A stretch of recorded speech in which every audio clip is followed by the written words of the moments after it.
Hey everyone, this is Rushlock, and we're going to talk about Cable issue number 3. We left off with Cable at the end of issue 2, having landed in Yucatan Peninsula, or the coast, and he's facing down some Mayan warriors with advanced tech, birdmen, for lack of a better term. They are in the middle of pursuing a guy, which Cable takes these guys down and inadvertently saves the other guy who knows his name, which is odd. When Cable asks him how he knows, we also find out the name of the villain, finally, is Conquest, which is the name of the story arc.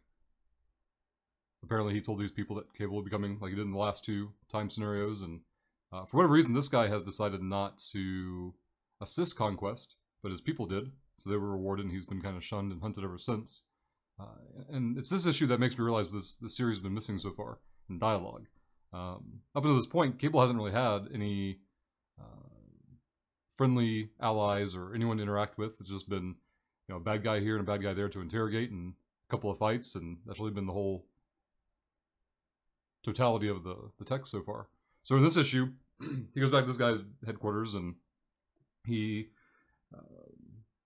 notices this city or civilization has a lot of advanced tech that he assumes comes from Conquest, but in reality, it comes from the Eternals. There was an Eternal Inhumans war at some point. This is probably a story arc that's well established. I just haven't read myself, but it's a reference nonetheless, and these guys have advanced tech, and he finds out finally what Conquest is after, which is something called the Time Sword, which has been broken up into 5 pieces and scattered throughout reality, or timeline. And now he has 3 of them already, he being Conquest, and Cable's trying to get ahead of him and find one of the other 2 before he does. So the priest that he saved from the Birdmen offers to help him out, gives him a lot of back information, takes him to the location of the where the sword piece was kept in this part in the timeline, and it's still being guarded. Conquest left orders, of course, for that location to be guarded, so that when Cable tried to jump through after him, he meet with some resistance. He finds the crop circle icons at the top of this, and then jumps again, this time to 20th century Russia, and that's where the issue leaves off, and we'll find out more in the next issue what happens next. Something that stands out to me, though, is I don't understand how Cable is time traveling.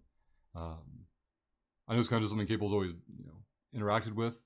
They don't really explain how and why, the methodology for it here. He just finds these crop circles and just teleports. I don't know if it's his own technology that he's had, over the years with Grey Malkin and things like that.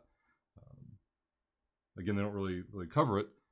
When he does time jump, they kind of give a little technological blurb in a panel saying destination and percentile of accuracy of the prediction, and estimated location and all that good stuff, but never really explains how and why of it. But this issue did pick it up a lot. There was still some action, but there was a lot more dialogue, a lot more explanation of the story, more storytelling, and definitely taking things in a good direction. So hopefully we'll get more in the next issue, and we'll see you all for that one.